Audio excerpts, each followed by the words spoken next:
Wow, you were really confident in class today. Confident in what way?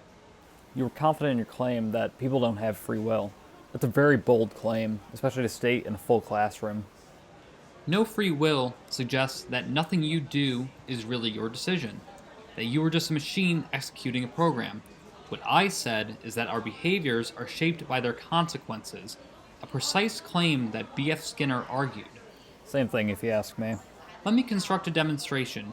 Answer this question: why do you study?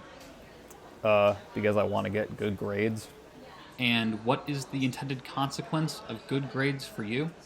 so I'm able to get accepted to a good law school and make my parents proud. Exhibit A. What does this have to do with free will? Each item you listed functions as a reinforcer, Skinner's term for any outcome that increases the probability of the behavior that produced it. What you have been describing is a concept called operant conditioning. You simply did not have the vocabulary for it yet. No, they're just goals I have set for myself. Goals do not arise from nothing. The specific goals you hold exist because your environment has selected for them over time.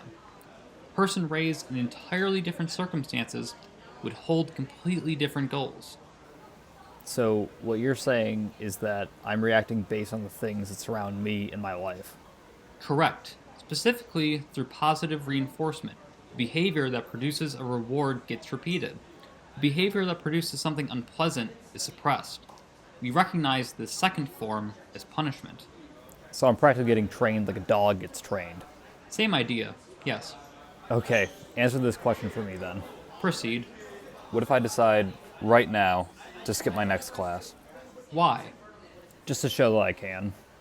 If you skip class, that behavior also has a cause. Perhaps the class has become boring, functioning as a punishment you feel motivated to escape. Perhaps skipping has been reinforced before. You did it once, and it gave you the feeling of freedom. No, I think I would only do it because I want to. Take a second to consider the word want before you use it as an explanation. It is doing a great deal of work in that sentence. So, everything I do is predictable, according to Skinner. Not predictable, explainable. Those are different words with different implications. Predictable suggests knowing outcomes in advance. Explainable means we can account for behavior after the fact, given sufficient knowledge of one's reinforcement history. Skinner was interested in the second one. This idea seems unsettling. Unsettling would be a precise and accurate word to characterize what is occurring. The mechanism that trains a dog and the mechanism that shapes human behavior are structurally the same. We simply prefer not to use the word training when we are the ones being trained. Okay, so why do you train a dog in the first place? To make it more manageable, a better companion. Right. And why do you engage in something like posting on social media? I mean, to show off what I'm doing, get followers, see people reacting to my posts, So, what are those? reinforcements. Okay, but what if I carry out an action that helps someone, but I don't receive a reward in return? That warmth is not accidental. Since childhood, your environment, family, school, culture, religion, has systematically reinforced pro social behavior. You are praised for sharing, you are validated for being kind. The feeling you get from a kind act is years of social reinforcement arriving at its destination. It is not separate from conditioning, it is the product of it. So kindness is ultimately just conditioning too? Yes, and the reason that is difficult to accept is that the causes are not visible to you. When causes are invisible, language fills the gap.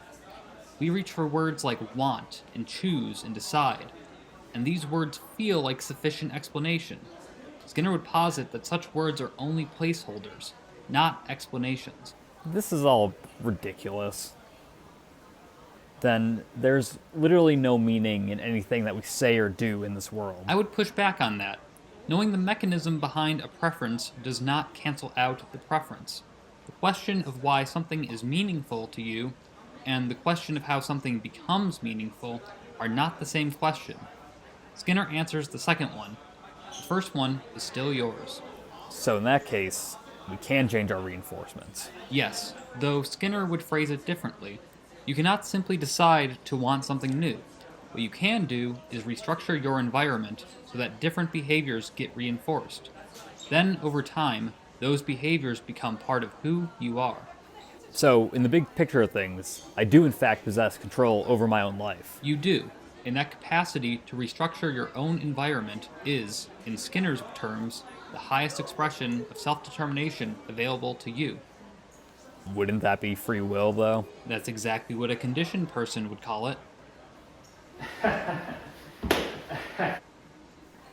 I still feel like there's something here that I'm missing. That feeling is also data. I'm going to my next class now. Your behavior remains consistent with the model. I genuinely cannot tell if you were joking. Neither can I.